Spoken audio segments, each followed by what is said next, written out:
إن الحمد لله نحمده ونستعينه ونستغفره ونعوذ بالله من شرور أنفسنا وسيئات أعمالنا من يهد الله فلا مضل له ومن يضلل فلا هادي له أشهد أن لا إله إلا الله وحده لا شريك له وأشهد أن محمدا عبده ورسوله وصفيه وخليله وخيرته من خلقه وصلوات الله وسلامه عليه وعلى آله وصحبه ومن سار على نهجه إلى يوم الدين أما بعد فإن أصدق الحديث كتاب الله وأحسن الهدي هدي محمد صلى الله عليه وسلم شر الأمور محدثاتها فإن كل محدثة بدعة وكل بدعة ضلالة. أيها الإخوة rahimana wa rahimakumullahu jami'an. Alhamdulillah, Allah masih berikan kepada kita kesempatan pada pagi hari ini untuk hadir di majelis min majalis al-ilm, dan kita harap semoga kehadiran kita di sini tercatat sebagai amal saleh yang mendekatkan kita kepada Allah Subhanahu wa taala dan menjadi wasilah yang mempermudah kita untuk selamat dari nerakanya dan masuk ke dalam jannahnya. Allahumma amin. Ikhwani wa akhwati fillah, Allah Subhanahu wa taala sudah menjelaskan kepada kita bahwa kita ini diciptakan untuk tujuan yang jelas, untuk tujuan yang jelas. Kama qala azza wa jalla, wa ma khalaqtul jinna wal insa illa liya'budun ma uridu minhum min rizqin wa ma uridu an yut'imun innallaha huwar razzaqu dzul quwwatil matin. Aku tidaklah menciptakan jin dan manusia kecuali supaya mereka mengibadahiku, illa liya'buduni. Kata Ibnu Katsir rahimahullahu taala, ay liwahiduni. Artinya ibadah itu mewujudkan tauhidullah azza wa jalla.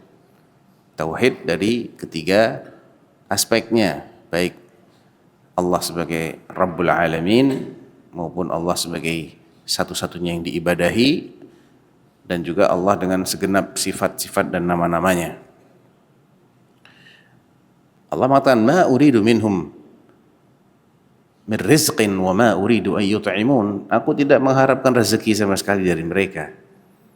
Tidak minta mereka memberikanku makan, karena Allah tidak butuh itu semua.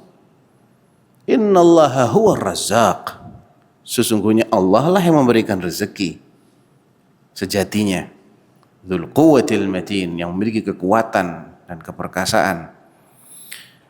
Dari ayat ini ada isyarat sebetulnya tentang bagaimana kita ini harus menyikapi kehidupan dunia. Kalau kita salah dalam menyikapi kehidupan dunia, maka kita akan dinilai oleh Allah Subhanahu wa taala sebagai manusia yang tidak berharga, tidak ada gunanya. Oleh karena itu dalam surah yang kita hafal semua, surah At-Tin, yaqulullah azza wa jalla, a'udzu billahi minasyaitonir rajim, bismillahirrahmanirrahim, wat-tin, demi buah tin atau demi pohon tin, waz-zaitun, demi buah zaitun atau demi pohon zaitun, wa turi sinin, dan demi bukit Tursina. Buah tin dan buah zaitun, ada yang menafsirkan itu simbol dari bumi Palestina, di mana pohon tin dan pohon zaitun tumbuh subur di sana. Wa turi sinin, bukit Tursina itu ada di Mesir. Kalau Palestina itu tempat lahirnya Isa alaihissalatu wassalam, kalau Tursina tempat Nabiullah Musa diangkat menjadi Rasul oleh Allah, diajak bicara oleh Allah. Itu di bukit Tursina di Mesir. Wa hadzal baladil amin, dan negeri yang aman sentosa ini, yakni Makkah, kelahirnya Rasulullah sallallahu alaihi wasallam. Setelah Allah menyebut ketiga atau menyebut hal-hal tadi, Allah kemudian menegaskan laqad khalaqnal insana fi ahsani taqwim. Sungguh kami telah menciptakan manusia, makhluk yang namanya manusia ini, terlepas dari latar belakang sosial, budaya, ekonomi, suku, bangsa, apapun itu, jenis kelamin, pokoknya dia namanya manusia ya. Maka sesungguhnya Allah telah menciptakannya sebagai makhluk dengan penampilan yang terbaik, dalam rupa yang sebagus-bagusnya. Fi ahsani taqwim, dalam rupa yang sebagus-bagusnya. Tapi lihat bagaimana nasib manusia berikutnya. Tsumma radadnahu asfala safilin. Artinya kemudian kami akan kembalikan manusia ini semuanya, terlepas dari apa latar belakang sosial, budaya, ekonomi, suku bangsa dan lain-lainnya tadi itu. Kami kembalikan dia kemana? Asfala safilin, ke tempat yang serendah-rendahnya. Kata ahli tafsir, ke jahanam. Siapa yang dikecualikan? Illal ladzina amanu wa amilus salihat. Cuman ini aja yang dikecualikan. Kalau tidak mewujudkan dua syarat ini, iman dan amal saleh, asfala safilin. Makhluk yang sebagus-bagusnya itu pasti akan ditaruh oleh Allah di tempat yang serendah-rendahnya, kecuali orang yang beriman dan beramal saleh. Jadi kalau orang tidak faham buat apa dia hidup di dunia, ya pantas memang tsumma radadnahu asfala safilin. Seperti barang yang sudah nggak berguna, dikemanakan? Buang, ya, buang tempat sampah, nggak ada gunanya dia. Manusia itu di mata Allah, fungsinya, tujuan utama keberadaan dia itu adalah supaya mengabdikan dirinya kepada Allah. Tujuan utama ya, kita bisa ya, tujuan utama. Ada hal-hal yang menjadi wasilah supaya tujuan utama ini tetap terpelihara dengan baik, tetap terjaga. Yaitu kita harus bertahan hidup di dunia. Kita harus jaga nikmat-nikmat Allah, nikmat kesehatan, ya, nikmat ilmu, nikmat hidup, dijaga. Tapi bukan itu tujuan utamanya. Tujuan utamanya apa? Untuk mengabdi. Nah, banyak orang yang berpikir kebalik. Dia tidak pernah memikirkan tujuan utama, dia justru memikirkan sesuatu yang sebetulnya sudah ditanggung oleh Allah. Allah yang bertanggung jawab. Bukan kita yang akan merubah takaran dan ketentuan itu, bukan. Kita ini hanya mengupayakan sebab yang sudah ditentukan itu nyampe ke kita. Sekali lagi, bukan kita yang menentukan dan menjatah rezeki kita, bukan. Rezeki kita ini sudah ditentukan, sudah dicatat, sudah dibagi-bagikan oleh Allah Subhanahu wa taala di langit sana, sudah tercatat semua, tiap harinya kita dapat berapa, sudah. Dan tidak akan ada yang berubah dari itu semua. Kita ini hanya mengupayakan sebab itu nyampe ke kita. Bukan berarti kalau sebabnya kita lipat gandakan, terus yang di sana berubah jadi berlipat ganda, tidak. Enggak berubah. Ya, wa fis samaa'i rizqukum wa ma tu'adun. Di langitlah jatah rezeki kalian dan apa yang dijanjikan bagi kalian. Fis sama'. Ya. Ahum yaqsimuna rahmata rabbik, di surat Az-Zukhruf mengatakan ahum yaqsimuna rahmata rabbik nahnu qasamna bainahum ma'isyatahum fil hayatid dunya. Apakah mereka yang membagi-bagikan ma'isyah, membagi-bagikan rahmat Allah kepada sama manusia? Apakah manusia ini yang memberikan jatah-jatahnya sejatinya? La. Nahnu, kata Allah, kami qasamna, telah membagi bainahum, di antara mereka, ma'isyatahum, ma'isyah mereka, penghidupan mereka, fil hayatid dunya, di selama hidup di dunia ini. Jadi sudah dibagi sama Allah, cuman kita nggak dikasih tahu. tiap hari itu berapa jatahnya. Kita nggak tahu. Sampai kita melewati hari itu, baru seharian ini saya ditakdirkan dapatnya segini ya. Besok berapa? Nggak tahu. Udah ditentukan belum? Sudah. Dan pasti akan dapat sesuai dengan ketentuan. Pasti. Kita hanya disuruh mengupayakan sebab. Jadi sebetulnya kalau untuk bertahan hidup, ya, untuk tetap survive, rezeki kita itu sudah ditanggung oleh Allah. Wa ma min dabbatin fil ard illa 'ala Allahi rizquha. Jangankan kita, semua binatang yang berjalan di muka bumi, mau semut yang kecil sekalipun, semua rezekinya sudah ditanggung oleh Allah.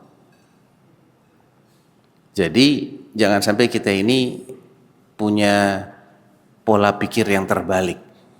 Sesuatu yang sudah ditanggung, kita kejar mati-matian, kita pikirkan siang malam. Sesuatu yang belum ditanggung justru kita abaikan. Apa kira-kira ini yang belum ditanggung? Keselamatan kita ini di akhirat. Ya. Allah kan tidak pernah menjelaskan Allah bertanggung jawab menyelamatkan semua manusia di akhirat. Tidak ada itu ayatnya. Yang selamat ya illal ladzina amanu wa amilus shalihat. Kalau di surat Al-Asr ada tambahan 2 lagi. Wa tawasau bil haqqi wa tawasau bis sabr. Kalau enggak fi khusr. Innal insana lafi khusr illa alladzina amanu wa amilus shalihat wa tawasau bil haqq wa tawasau bis sabr. Tawasau bil haqq dan tawasau bis sabr itu bagian dari amal soleh. Bagian dari iman juga. Tapi kenapa disebutkan secara terpisah? Untuk menekankan urgensinya biar orang tidak lupa. Iman itu tidak cukup dengan kepercayaan. Iman itu perlu pembuktian yang namanya amal soleh tadi. Dan amalnya harus soleh, bukan amal sembarangan, amal semaunya, tidak, harus soleh. Dan amal soleh itu syaratnya minimal 2. Apa itu? Ikhlas sama ittiba. Berarti ada konsekuensi apa ini di sini? Ada konsekuensi, kita harus tahu ini apa yang diajarkan oleh Nabi sallallahu alaihi wasallam. Mustahil orang bisa beramal soleh kalau tidak tahu apa yang diajarkan oleh Nabi terkait amal itu. Mustahil dia beramal soleh kalau niatnya tidak lurus walaupun sesuai dengan sunnah. 2 hal ini kita nggak boleh lupa. Begitu salah satu syaratnya tidak terpenuhi, tidak disebut sebagai amal soleh. Ya. Ima dia masuknya kepada riya, sum'ah dan lain-lain, atau dia masuknya kepada bid'ah. Ya, kalau syarat ikhlas tidak terpenuhi berarti itu riya, syirik asghar. Sum'ah, hanya kepingin orang mendengar tentang dirinya, ingin cari popularitas. Atau riyanya tidak, cuman amalnya nggak sesuai dengan sunnah, masuknya kategori bid'ah. Rad man amila amalan laisa alaihi amruna fahuwa raddun, tertolak. Jadi yang paling kita harus fahami nomor 1 adalah bagaimana kita ini bisa berfungsi sebagaimana tujuan ciptaan kita, supaya kita nggak dibuang sama Allah, supaya kita nggak ditempatkan di tempat yang serendah-rendahnya. Dan itu semua sudah dijelaskan, jamaah sekalian, sudah dijelaskan oleh Allah Subhanahu wa taala. Jalan yang mana yang harus diikuti, caranya bagaimana, sudah ada semua. Kita ini tidak akan punya udzur di hadapan Allah kalau masih jahil sama yang begini-begini. Kita nggak ada udzur, apalagi di Pekanbaru lagi.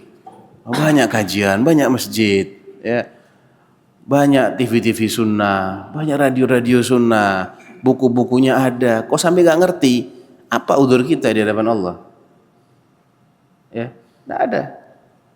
Bahkan orang yang akalnya waras itu dia akan menyesal nanti di akhirat.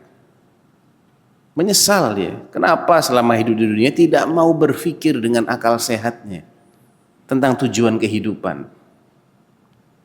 Padahal kalau dia mau menggunakan akalnya, dia akan menyadari bahwasanya selama ini yang dia lakukan ini bukan semestinya. Masa cuman begini-begini saja? Makanya Allah Subhanahu wa taala menjelaskan hakikat orang yang hanya memikirkan nasib dia di dunia itu, hanya memikirkan kesejahteraan di dunia, itu hakikatnya seperti binatang. Coba kita renungi ya. Allah mengatakan di surat Al-A'raf ayat 179. Walaqad dzara'na li jahannam katsiran minal jinni wal ins. Kami telah siapkan jahanam itu sebagai tempat yang akan dihuni oleh banyak manusia dan juga jin. Kenapa kok jahanam jadi tempat hunian manusia dan jin dalam jumlah yang banyak itu? Lahum qulubun la yafqahuna biha. Mereka diberi hati sanubari oleh Allah. Jin punya hati, manusia juga punya hati. La yafqahuna biha. Tapi nggak dipakai untuk memahami. Akalnya nggak dipakai untuk memahami. Kayak binatang itu kan juga punya organ yang namanya otak. Punya kan? Organ otaknya ada kan? Ada. Kambing, sapi, unta, apapun lah. Sebagaimana manusia juga punya organ yang namanya otak, yang namanya qalb. Organnya ada, tapi tidak difungsikan sebagaimana semestinya. Walahum a'yunun. Mereka juga punya mata. Manusia punya mata, jin juga. Bisa, melihat itu bisa. Nggak buta matanya. Fungsi mata penglihatan itu Allah berikan pada manusia, pada jin. La yubsiruna biha, tapi nggak dipakai juga untuk melihatnya. Nggak dipakai untuk melihat. Melihat apa kira-kira? Bukan cuma melihat sesuatu yang kasat mata. Kalau sesuatu yang kasat mata, semua orang bisa melihat itu kan. Dia berpikir tentang apa yang bisa dilihat olehnya di dunia ini, ya semuanya bisa. Tapi bukan itu yang membedakan antara orang beriman dengan orang yang tidak beriman. Bukan itu kan.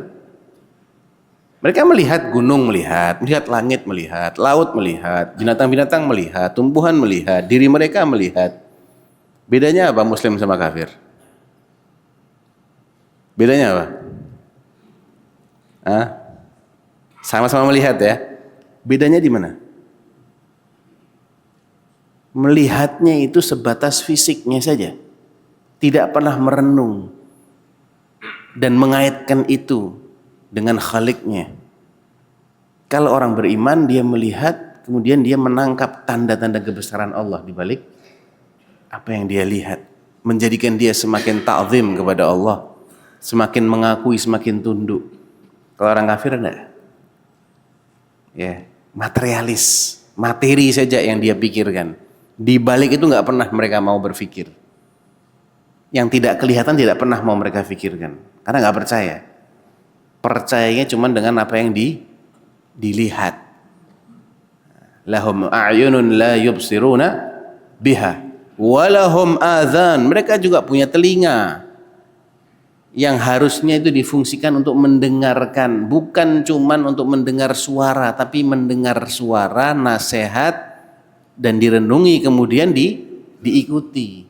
Kalau cuma dengar suara, ya bedanya apa sama binatang? Binatang itu juga mendengar suara. Misalnya ada kambing kita taruh di sini, dia juga mendengar suara ana. Cuman dengar aja, tapi nggak paham dia. Ya. Makanya Allah kemudian menutup dengan kesimpulan ulaika kal an'am. Ya mereka manusia-manusia termasuk juga jin yang tidak mau menggunakan hati sanubarinya untuk berpikir, nggak mau menggunakan matanya untuk melihat bukti-bukti kebenaran, tanda-tanda kebesaran Allah, nggak mau menggunakan telinganya untuk mendengarkan kalamullah, hadis Rasulullah, kemudian mengambil pelajaran darinya. Wallahi nggak beda sama binatang. Betul nggak? Ya mesti benar Allah yang bilang kok. Mesti benar lah. Kal an'am bal hum adhal. Bahkan lebih tersesat sebetulnya dari binatang, karena binatang nggak dikasih akal sama Allah. Ketika makhluk yang diberi fasilitas lebih sempurna, dia tidak mau pakai, tapi dia justru bertingkah laku seperti makhluk yang hina, ya kan lebih sesat berarti. Ya lebih sesat, karena dia dikasih kelebihan sebetulnya di sini. Diberi sesuatu yang tidak ada pada yang lain, tapi kenapa kok tingkah lakunya seperti yang tidak diberikan akal, yaitu binatang. Maka lebih sesat dari itu. Di ayat yang lain Allah juga menjelaskan, wa mathalul ladzina kafaru kamathalil ladzi yan'iqu bima la yasma'u illa du'aa'an wa nidaa'a. Perumpamaannya orang-orang yang kafir itu seperti perumpamaan orang yang berteriak-teriak kepada sesuatu yang dia hanya mendengar suara dan teriakan saja, tapi nggak paham diteriakin itu apa artinya, nggak paham dia. Siapa yang begitu? Ya binatang. Dia dengar suara, cuman dia nggak pernah mau memahami teriakan ini itu harus saya sikapi bagaimana. Ya, jadi ayo ikhwah, agar kita semuanya tidak dianggap oleh Allah Subhanahu wa taala sebagai makhluk yang tidak berguna, yang akhirnya dibuang, dicampakkan ke tempat yang serendah-rendahnya, dan agar kita tidak dianggap seperti layaknya binatang yang hanya bisa melihat tapi tidak pernah mengambil pelajaran, hanya mendengar tapi tidak mau mengikuti, maka tidak ada pilihan lain, kita harus jadi orang yang beriman. Tidak ada pilihan lain, kita harus tahu bagaimana kita beramal soleh, bagaimana kita mengabdikan diri kita kepada Allah Subhanahu wa taala. Dan sekali lagi, Allah memberikan semua fasilitas supaya kita bisa menjadi hamba Allah dan tidak menghalang-halangi. Ya, namun Allah juga nggak maksa kita untuk jadi hamba Allah juga, nggak dipaksa sama Allah. Kita ini diberi pilihan oleh Allah, difasilitasi, tapi kita juga diberi pilihan, dan masing-masing pilihan sudah dijelaskan oleh Allah konsekuensinya apa. Ya. Kalau memilih yang begini, nanti kamu akan dapat seperti ini. Kalau milih yang lain, ya dapatnya sesuai dengan pilihan kamu. Allah berikan fasilitas akal, penglihatan, pendengaran. Tidak hanya itu, diturunkan kitab suci dari langit, Al-Quran. Tidak hanya itu, diutus Nabi untuk menjelaskan bagaimana kita ini memahami kalamullah, bagaimana kita melaksanakan perintah-perintah Al-Quran. Tidak hanya itu, bahkan Allah hidupkan pewarisnya, para nabi, para ahli ilmu. Dari sejak Nabi meninggal sampai hari ini, ulama belum punah kan? Masih ada orang yang melanjutkan dakwahnya para nabi, menyebarkan ilmu. Jadi kalau masih ada orang yang tidak faham juga, salah dia kan? Dia tidak pakai fasilitas-fasilitas ini. Dia abaikan nikmat-nikmat Allah yang besar ini. Ya. Dia nggak akan punya hujah di hadapan Allah, nggak akan punya argumentasi untuk membebaskan dirinya dari konsekuensi sikap dia yang fatal ini. Makanya Imam Syafi'i rahimahullahu taala mengatakan, lau ma anzalallahu hujjatan ala khalqihi illa hadhihi surah lakafathum. Seandainya Allah Subhanahu wa taala tidak menurunkan hujjah, argumentasi, yang setelah argumentasi ini turun, penjelasan itu sudah disampaikan, maka tidak ada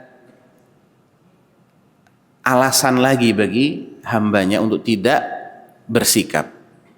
Seandainya tidak diturunkan kecuali surat ini aja, surat wal 'asr innal insana lafi khusr illa alladziina aamanu wa 'amilus shalihat wa tawashaw bil haqq wa tawashaw bis sabr. Seandainya cuma ini yang Allah turunkan, itu sudah cukup. Karena udah jelas secara global ya. Semua demi masa. Ada yang mengatakan wal 'asr itu artinya demi waktu asar. Ada yang menafsirkan demi sholat asar, ada juga yang menafsirkan demi waktu, masa secara umum. Innal insan, sesungguhnya umat manusia itu. Pakai alif lam al jinsiyah al istighraqiyah. Al insan, semua manusia. Jadi tidak ada yang terkecualikan. Mau apapun latar belakangnya, selama dia masih dinamakan manusia, dia kena ayat ini. Lafi, benar-benar berada dalam kerugian, kebinasaan, kecelakaan. Illa, kecuali. Udah jelas kan? Kalau mau nggak celaka, nggak binasa, nggak rugi, wujudkan setelah illa itu. Alladzina amanu wa amilus salihat wa tawasau bil haq wa tawasau bis sabr. Ya, sebagaimana sudah dijelaskan oleh Allah cara untuk membebaskan dari kecelakaan, dari kerugian besar, dan Allah juga mendetailkan melalui sunnahnya Rasulullah sallallahu alaihi wasallam, diutus Rasulullah sallallahu alaihi wasallam. Ya. Maka tidak ada hujah lagi bagi manusia yang tidak mau mengikuti peringatan ini. Taib. Dan ini tidak berarti orang yang sudah beriman dan beramal saleh itu kemudian tidak bekerja, jamaah. Tidak. Bermalas-malasan, tidak. Itu salah itu. Salah, itu bukan ahlu sunnah. Ahlu sunnah bukanlah orang yang malas. Ahlu sunnah bukan orang yang berpangku tangan dan menyandarkan hidupnya kepada orang lain. Bukan. Ahlu sunnah itu memahami dalil dengan benar. Betul, Allah menanggung rezeki setiap manusia. Tapi dia pahami dengan benar, bukan dipahami semaunya dia, tidak. Kalau dipahami, kalau gitu kita nggak usah kerja, salah, nggak begitu. Karena termasuk sunnatullah, segala akibat itu ada sebab. Orang mendapatkan rezeki itu akibat dari sebab kerja. Ya. Tawakal harus kepada Allah, tapi harus ada upaya. Karena Allah SWT tidak menakdirkan sesuatu kecuali ada sebab-sebabnya juga ini yang ditakdirkan oleh Allah SWT. Makanya dalam hadis yang sangat populer, Nabi SAW mengatakan, lau annakum, seandainya kalian itu tawakkaltum 'ala Allahi haqqa tawakkulih, benar-benar bertawakal kepada Allah, la razaqakum kama yarzuqut thair, niscaya Allah akan memberikan rezeki kalian seperti memberikan rezeki kepada burung.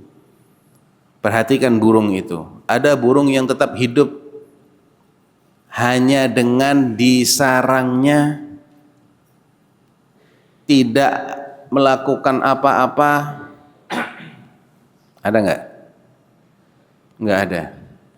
Kecuali anak burung dikasih makan sama induknya. Nah itu sebabnya itu dikasih makan itu. Kalau induknya nggak ada dan dia tidak mau cari makan sendiri, ya kelaparan ya mati. Ya. Paling tidak si anak ini dia ciap-ciap gitu ya, teriak-teriak, memberikan isyarat kepada induknya dia lapar. Datanglah, tergeraklah si induk itu untuk cari makan. Kayak bayi manusia kalau lapar nangis, ibunya tergerak untuk menyusui. Itu sebab. Ya. Kata Nabi SAW, la razaqakum kama yarzuqut thair taghdu khimasa. Dia di pagi hari burung itu terbang meninggalkan sarangnya. Ini sebab cari makan dia. Dalam keadaan perutnya kosong, belum dapat rezekinya hari itu. Wa taruhu bitana. Di sore hari dia balik ke sarangnya, sudah terisi perutnya. Nah, berapa banyak isi perutnya itu Allah yang nentukan. Tapi terbangnya si burung itu adalah sebab yang harus dia kerjakan supaya ketentuan Allah itu terrealisasi. Jadi seorang muslim itu harus benar dalam memahami bahwasanya rezeki sudah ditanggung. Iya, ditanggung. Semuanya itu ditanggung, semuanya ditakdirkan sama Allah. Jangan cuma rezeki. Kita mau gerak, mau apa, mau ngomong apa, mau ngelirik kemana, semuanya itu sudah ditakdirkan oleh Allah Subhanahu wa taala. Namun Allah menakdirkan itu juga dengan sebab.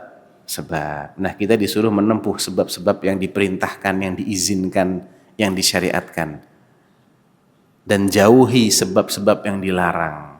Karena dalam bab mencari rezeki itu tidak semua orang mencarinya dengan cara yang diizinkan, dengan sebab yang halal. Ada yang begitu, ada yang tidak peduli. Nah, ini bahaya yang tidak peduli ini. Padahal semuanya sudah ditanggung, tidak akan dapat lebih dari jatah dia hari itu. Cuman masalahnya ketika dia memilih cara yang salah, maka akan ada sanksi dari Allah. Oleh karena itu dalam hadis yang sahih, fi sahih Muslim wa ghairih, Nabi SAW mengatakan, "Walladzi nafsi biyadihi innahu lan tamuta nafsun hatta tastawfiya rizqaha." Demi Allah, kata Nabi, demi zat yang jiwaku ada di tangannya, sesungguhnya tidak akan ada seorang jiwa manusia pun yang mati kecuali setelah dia menghabiskan semua rezekinya. Kalau rezekinya belum habis, wajib hidup. Rezekinya sudah habis, wajib apa? Kok takut ngomong? Wajib apa? Wajib mati. Itu kalau rezeki dia sudah habis. Ya, kan Nabi yang bilang, tidak akan ada seorang pun yang mati kecuali setelah dia mengambil semua rezekinya. Jadi umur kita ini berbanding lurus dengan rezeki kita yang dijatah tiap hari tadi sama Allah, turun dari langit sekian. Kita nggak tahu jatahnya berapa dan masih berapa, nggak ada yang tahu. Tapi Ustadz, yang di rekening gimana? Belum tentu. Belum tentu yang di rekening itu jadi harta kita. Belum tentu sama sekali. Makanya Nabi SAW menjelaskan konsep harta yang benar-benar jadi harta itu cuma 3 macam. Tidak ada yang keempat. Simple. Dan yang dijelaskan oleh Nabi itu mesti benar. Dan itulah faktanya. Qala alaihi salatu wassalam, sebelum ana jelaskan hadisnya ya, ana lanjutkan hadis yang tadi. Innahu lan tamuta nafsun hatta tastawfiya rizqaha. Tidak akan ada seorang pun yang boleh mati kecuali setelah dia menghabiskan semua rezekinya. Fattaqullah. Maka takutlah kalian kepada Allah. Jalankanlah perintah-perintah Allah, jauhi larangan-larangan Allah. Kan itu takwa namanya. Ya, takwa itu menjalankan perintah, menjauhi larangan. Diperintah untuk mencari rezeki enggak? Diperintah. Diperintah untuk cari rezeki. Ya, wala tansa nasibaka minad dunya, kulu washrabu wala tusrifu. Perintah. Fa idza qudiyatis salatu fantashiru fil ardi wabtaghu min fadlillah. Perintah. Udah Jumatan, bertebaran di muka bumi, jangan cuma duduk di masjid, sandar di masjid, baca wirid, terus kenyang gitu. Nggak ada ceritanya, ya, nggak ada ceritanya. Nabi aja nggak kayak gitu, ya, nggak kayak gitu. Ada sebab-sebab yang diperintahkan, dipuji oleh Allah, ada sebab-sebab yang tercela. Sebab juga minta-minta, bisa kerja tapi minta-minta, malas dia, tercela itu, tercela itu. Ada lagi yang lebih tercela lagi, nyuri, korupsi, nipu orang, ngemplang duitnya orang. Ya dapat, tapi haram. Fattaqullah wa ajmilu fit talab, kata Nabi SAW. Bertakwalah kalian kepada Allah dan carilah rezeki itu dengan cara yang baik. Bi akhdhil halal wa tarkil haram. Dengan mengambil yang halal saja dan meninggalkan yang haram. Dan itu juga sudah dijelaskan mana cara-cara yang halal, mana yang haram, dijelaskan. Jadi kita tidak punya alasan apa sama sekali di hadapan Allah Subhanahu wa taala. Ya. Nah, sekarang bagaimana kalau kita sudah punya tabungan banyak ini, Ustaz? Rekening kita sudah gendut-gendut semua.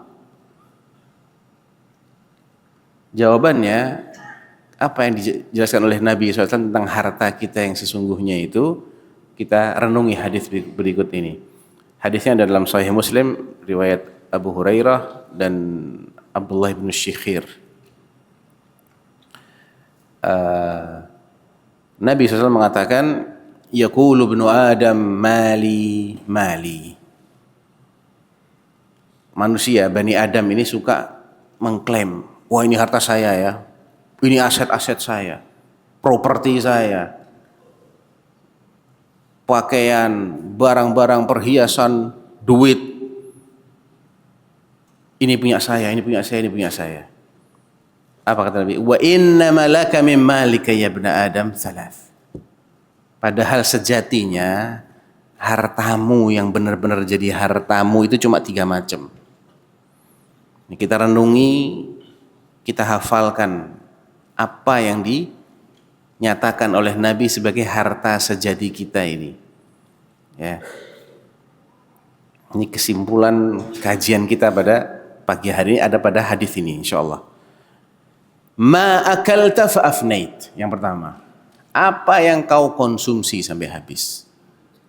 Dimakankah, diminumkah, pokoknya dikonsumsi. Ini antum dibagikan air sekarang, betul? Sebagiannya dapat ya. Air itu belum tentu jadi harta antum. Kalau ditinggal, nggak jadi diminum, ya udah, bukan milik antum. Atau antum minum separuh, ya separuh saja yang masuk ke perut itu yang jadi harta antum, yang antum bisa manfaatkan itu aja yang jadi harta antum. Disuguhkan kepada antum, masya Allah, 1 nampan kambing, ya, kambiang, ya, pakai lauk macam-macam. Antum cuman makan 10 sendok, ya 10 sendok itu yang jadi harta antum, sisanya bukan. Kan gitu tuh hakikatnya. Iya. Itu tipe harta kita yang pertama, yang kita konsumsi sampai habis.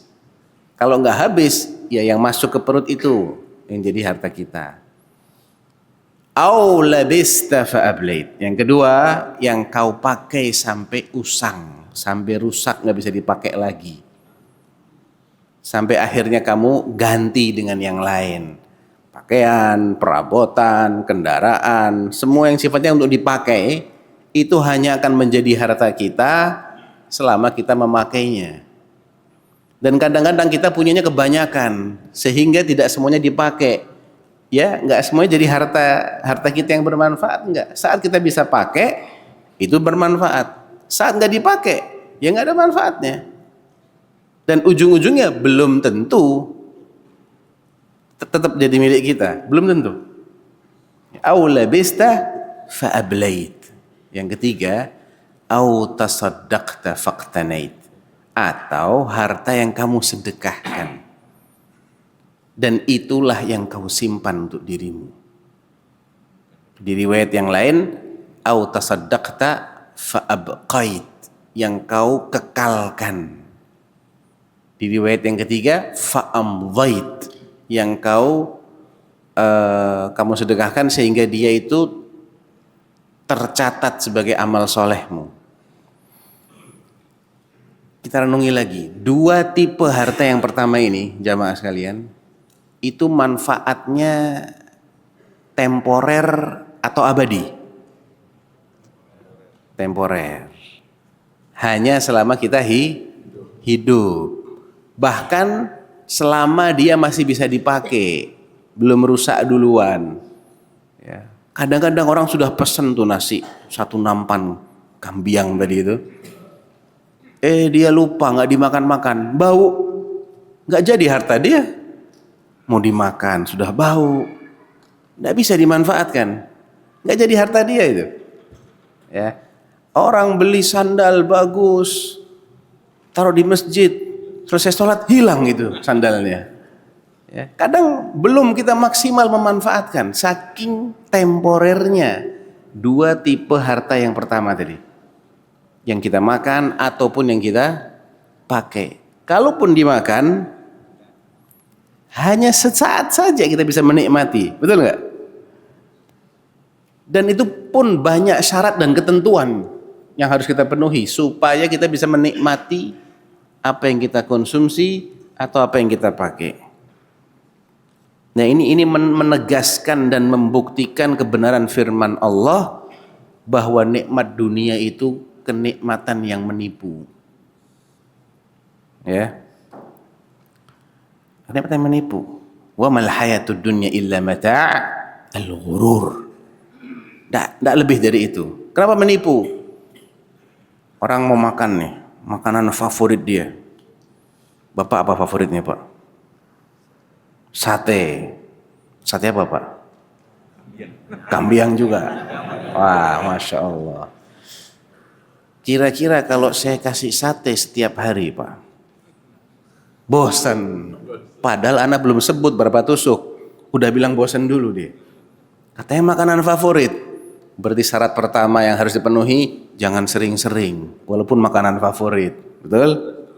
Yang kedua, udah saya kasih sekali aja Pak sehari Pak. Tapi 100 tusuk. Waduh. Nggak bangun lagi bisa-bisa Ustadz nanti. Ya. Masuk IGD itu bisa-bisa. Ada syarat kedua, nggak boleh kebanyakan. Ya udah Pak, saya nggak kasih setiap hari, nggak kasih 100 tusuk. Saya kasih cuman 1 tusuk. Tapi lagi sakit gigi. Geraham lagi cenut-cenut. Nggak bisa juga, walaupun 1 tusuk kita nggak bisa nikmati. Ada syarat ketiga, harus sehat. Banyak ini syaratnya. Dan bahkan makanan itu harus kita keluarkan lagi. Kalau nggak jadi penyakit dia. Betul? Betul. Jadi subhanallah betapa temporernya nikmat harta yang pertama yang kita makan ini. Demikian juga yang kita pakai. Termasuk rumah tempat tinggal kita, kendaraan kita. Sesuatu yang awalnya kita anggap, wah bagus ya rumahnya. Iya bagus, karena belum pernah punya rumah kayak gitu. Jarang masuk rumah seperti itu. Tapi kalau dia sudah masuki, dia tinggalin setahun, ya biasa aja kesannya kan. Nggak istimewa lagi, enggak. Orang nggak pernah masuk hotel berbintang, wah keren ini hotelnya, Masya Allah. Tapi kalau dia sudah sering tinggal di hotel berbintang, biasa aja. Orang nggak pernah pakai pakaian yang mahal, ya dia akan merasa mewah ketika dia pertama kali. Tapi kalau sudah biasa, ya biasa. Dan ada bosan juga. Jadi banyak sekali kenikmatan dunia ini yang hanya bisa dinikmati dengan syarat dan ketentuan yang berlaku. Nggak terpenuhi syaratnya, nggak jadi nikmat, jadi penyakit. Bandingkan dengan yang ketiga, yang kita sedekahkan. Baik sedekah yang hukumnya wajib seperti zakat misalnya, menafkahi keluarga, membayar utang. Wajib loh ya bayar utang itu. Ya, wajib nggak bayar utang? Wajib. Ya. Bayar kafarat kalau ada pelanggaran-pelanggaran itu sedekah yang wajib hukumnya. Atau yang hukumnya sunnah. Ya sedekah ke fakir miskin, santunin anak yatim, janda, kemudian wakaf dan lain-lain. Itu yang sejatinya manfaatnya itu paling maksimal. Kenapa? Karena kita akan merasakan manfaatnya pertama bukan di dunia. Kalau di dunia S dan K berlaku lagi nanti. Ya, pertama umur kita ini singkat. 60-70 tahun rata-rata kan umurnya umatnya Rasulullah SAW. Dan tidak berarti kita bisa menikmati selama umur kita itu enggak. Emang kita makan 60 tahun enggak pernah berhenti makan. Enggak, paling berapa jam kita. Ya. Kalau kita kumpulkan waktu yang kita pakai untuk makan itu sedikit. Menggunakan harta kita juga tidak 24 jam kita pakai. Sampai umur tertentu baru dia bisa nikmati itu. Ya. Nanti puncak kenikmatannya di umur tertentu, setelah itu mulai menurun. Ya. Nggak bisa seperti dulu lagi. Udah mulai sakit-sakitan, sangat singkat banget pokoknya dunia ini. Bandingkan dengan sedekah yang kita akan nikmati di akhirat. Pertama, akhirat itu tidak dibatasi. Nggak, kamu nanti masuk surga 10 tahun aja ya, nggak boleh lebih. Nggak ada. Nggak dibatasi sama Allah. Betul kan? Khalidina fiha abada. Selama-lamanya udah, nggak keluar lagi. Yang pertama karena dia tidak dibatasi waktunya. Yang kedua, Allah itu memberikan balasan bukan 1:1. Kalau amal soleh, Allah akan balas minimal 10 kali lipat. Minimal itu. Infak fi sabilillah, apa kata Allah? Mathalul ladzina yunfiquna amwalahum fi sabilillah kamathali habbah ambatat sab'a sanabil fi kulli sumbulatin mi'atu habbah. Perumpamaan mereka yang menginfakkan hartanya di jalan Allah itu seperti orang yang menanam 1 butir gandum atau padi mungkin, dia tumbuh keluar 7 tangkai dan di masing-masing tangkai ada 100 butir, 1-700 kali, nggak berhenti di 700 kali jamaah. Wallahu yudha'ifu liman yasha, dan Allah masih melipat gandakan bagi siapa yang Allah kehendaki. Bisa lebih dari 700 kali, bisa lebih. Makanya Sayyidina Utsman bin Affan radhiyallahu anhu, sahabat yang terkenal dengan kedermawanannya itu, ketika Nabi mau perang, mau berangkat ke Tabuk di tahun ke-9 Hijriah, mau perang mendatangi pasukan Romawi yang jaraknya itu 700 mil dari kota Madinah, 1000 kilo lebih, ya.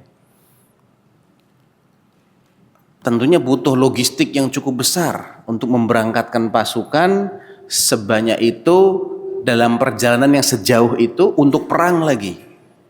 Persenjataan harus ada, kendaraan harus memadai, bahan makanan harus cukup, biaya besar. Dan itu di saat orang lagi nunggu-nunggu kurmanya mau panen, tambah berat lagi nih. Kayak orang sini sawit lagi mau panen nih. Mending sawit 2 minggu sekali panen. Ini setahun sekali loh panen ya kurma. Setahun sekali itu panen. Artinya jerih payah mereka setahun itu harus hampir saja mereka petik. Justru saat itu Allah perintahkan mereka untuk berangkat perang. Di puncaknya musim panas lagi. Karena kurma itu dipanennya di musim panas, tahun sekali. Bayangkan betapa beratnya perjalanan itu, sehingga perlu pembiayaan yang luar biasa, tapi kasnya negara sedang garing. Subhanallah, di hampir bersamaan datang itu kafilah dagangnya Sayyidina Utsman bin Affan. Biasa kan orang-orang Quraisy itu punya kebiasaan dagang, ekspor impor kalau sekarang istilahnya. Ke negeri Syam sama ke negeri Yaman. Mereka kirim kafilahnya, beli barang-barang, dibawa, dijual. Nanti ganti musim kirim lagi ke Yaman, beli, dijual di Mekah. Setelah hijrah pun itu dilanjutkan oleh Sayyidina Utsman, kebiasaan itu. Datang itu kafilah dagang yang penuh dengan berisi barang makanan, walhasil kebutuhan ada di situ semua. Itu miliknya Utsman.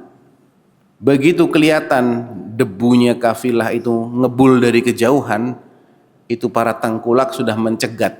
Belum masuk udah dicegat dulu. Utsman diiming-imingi. Saya beli dengan keuntungan 100%. Bagaimana? Semuanya saya borong. Katanya Utsman, ada yang lebih tinggi dari itu. 200%. Ada yang lebih tinggi dari itu. 300, ada yang lebih tinggi. Sampai 7 kali lipat. Ya, mau dikasih keuntungan 7 kali lipat.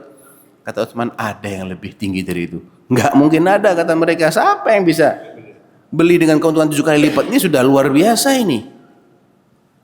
Qal Allah. Allah bisa ngasih 700 kali.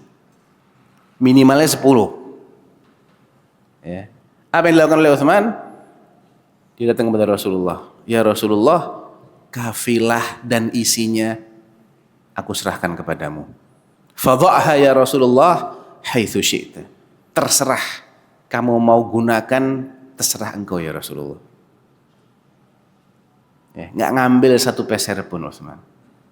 Langsung berseri-seri itu wajahnya Rasulullah, berbinar kedua bola matanya Rasulullah. Apa kata Rasulullah? Ma darra Utsman ma fa'ala ba'da al-yawm.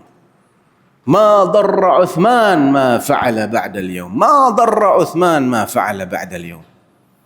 Semenjak hari ini, ya, apa yang sudah dilakukan Utsman hari ini tidak akan menjadikan dia itu terkena mudarat lagi selamanya. Ya, itu tazkiyah dari Rasulullah SAW bahwa infaknya Utsman itu diterima. Ikhlas dia tidak cari untung sama sekali. Dan itu di saat keuntungan yang sangat tinggi diiming-imingkan.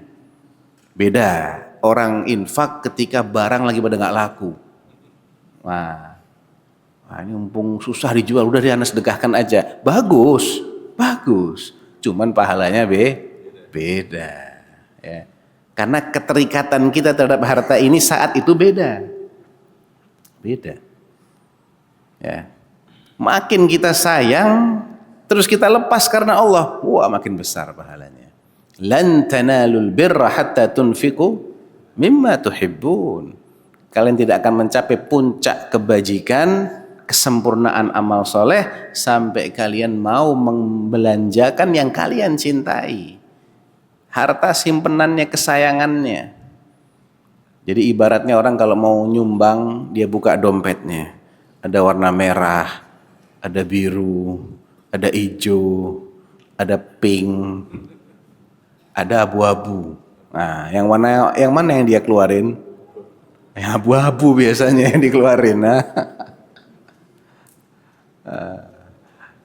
Padahal yang paling dia cintai kan yang merah. Ya, atau turun dikit yang biru cerah ya, bukan birunya keabu-abuan. Sekarang ada biru yang menipu itu. Biru agak abu-abu itu. Ya. Nah, jadi lan tanalul birra hatta tunfiqu mimma tuhibbun. Utsman dikasih semua. Karena apa? Dia akan dikasih 700 kali lipat minimal sama Allah. Dan dikasih dengan kualitas yang jauh lebih baik. Kita tidak akan menemukan